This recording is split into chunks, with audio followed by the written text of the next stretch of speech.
Hello, this is Solomon Davis from Right Side Trading, where you can learn to trade on the right side with confidence.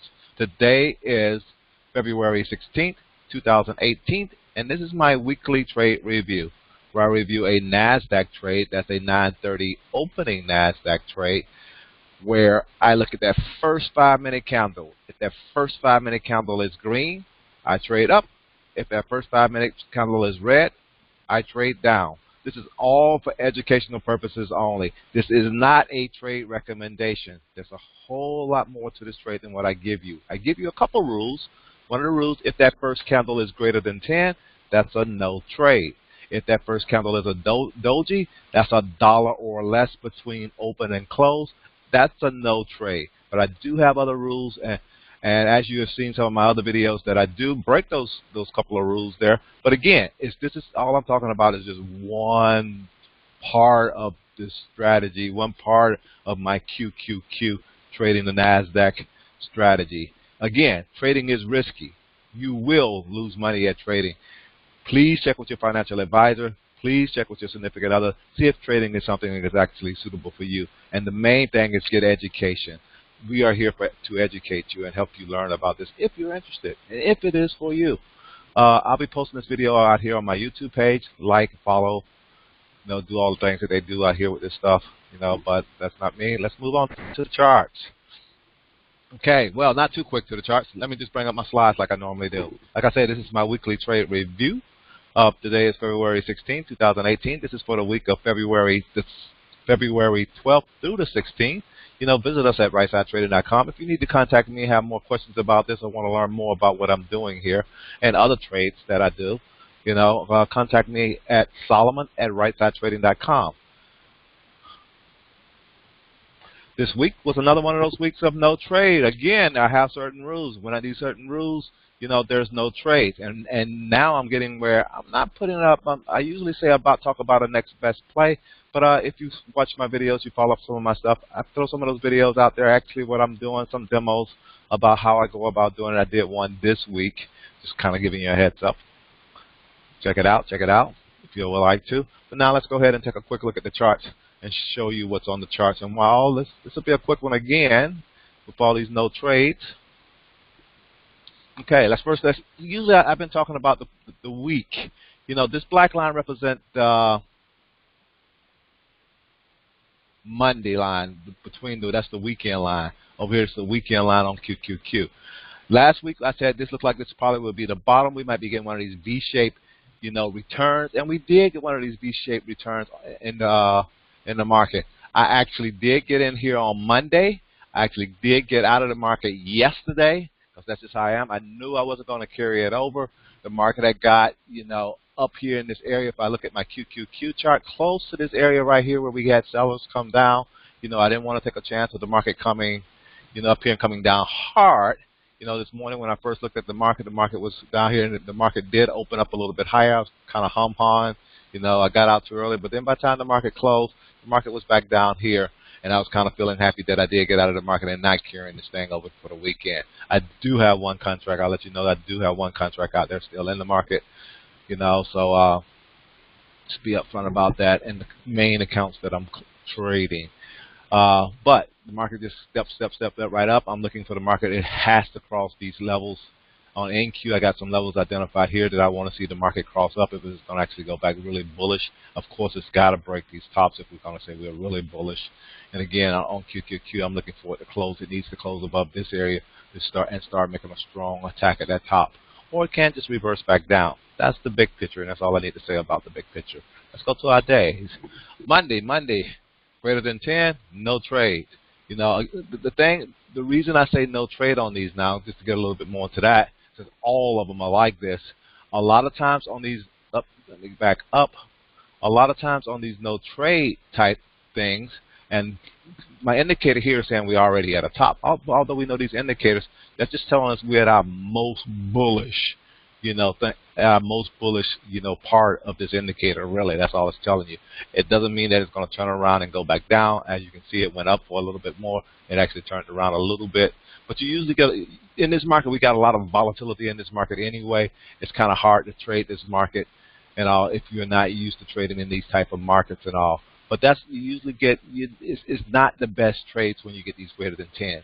Yes, it may go up, and it did go up. If you'd have got in here, but it might have stopped you out.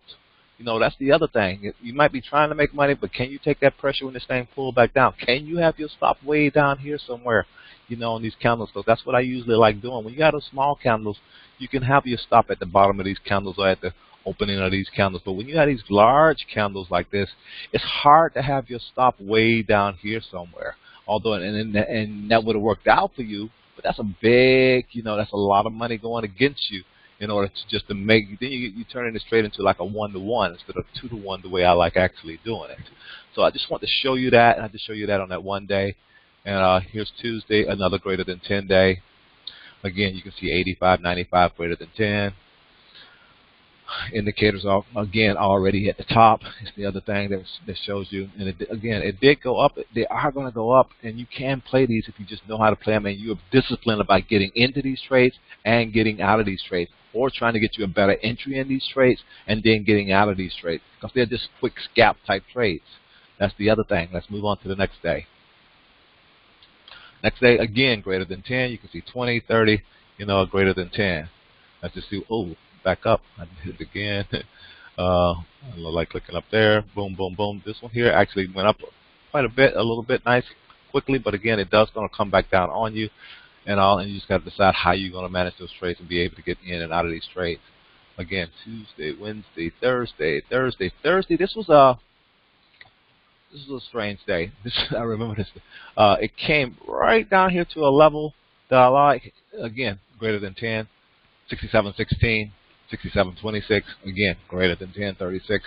Big candle. But it came right down to an area where I liked. This gave you a nice trade going just right back off of this line and right back up here identified in other areas. So trades were there to be made, and like I said, I swung most of the whole week. It came down and went back up to the previous day high on QQQ, also based on this. Again, you get where you see certain things in the market. You see certain things in the market, and you learn to take advantage of them, and we can help you see these certain things in the market. Again, this is Friday. Today, today is when I did my little demo video, where the market was coming down. It came right down to my L1. We don't call it support 1. We call it this L1. It's our low 1 because we have a low 1 and a low 2 on my custom indicator on this right here. That's just, it's like I said, it's black line. It's an opening line. So it's going to be the open at 9:30 open anyway, this line right here. So that's why I use this as my indicator. But it came there, and it also bounced for the QQQs. Gave you a nice, and again, I'm only scalping the market. You got to remember, I'm getting into these things here. Sometimes if you've seen, I don't usually keep a lot of my trading videos out there too long. But as you can see, if you get right into these things, because you see those options selling out, this went from 37 to almost 66. So that's 70 cents, and all I'm trying to get is 10 cents. 70 cents on a 0.5 delta is probably around 35 cents. 35 cents is to 10 contracts is $350, $3,000 with 100 contracts, or $1,500 with 50 contracts. So that's just give you some numbers about what I'm looking at in the future market. In the future market, you see this, and it's coming back above your, say, your L1 level that we like using it all. 67.90, 67.90 to 68.16, and I'll say 68.15. So that's 10.25 points. So that's 500. That's $500 right quick there in the morning before you even go to work. If you have to be to work at 10 o'clock or 11 o'clock, like I had to be at one time. But kind of gave up on the job thing here for a while. But and I think that's pretty much it. That's trading. This next week coming up, we're just looking for the market to break some of these levels up here, see if it wants to go higher, or see if it's just going to get up here in this area right here and end up going back down, and maybe even going down lower. So again, we have to kind of wait and see. I got one contract out there sitting in the market, in one account, and I got 4 others sitting in another account. I need to look at and try to salvage that. But that's pretty much all I really want to say. Again, it was another no trade week, but there were trades to be made and all. Again, if you're interested in learning more, I do offer teleconferencing and some live webinars and stuff, comprised of 6 different coaching sessions that I think is needed. Again, that platform setup, help you set up your entries and exits for your different orders, where you can click those and submit those right away, and kind of also explain the different type of stops. You can write entry orders and exit orders, all that kind of stuff. How I use support and resistance, and some of the candle patterns and some of the candle stuff that I look at, how I go about selecting options for day trading. Then we actually would do some live practicing. Again, just contact me, Solomon, at Right Side Trading if you're interested in any of this stuff. Other than that, again, this was my weekly trade review, February 16th, for the week of February 12th through February 16th. And again, thank you for viewing. I'll be posting this out here. Visit us at rightsidetrading.com, and you have a great weekend. Thanks for viewing. Have a good one. Bye.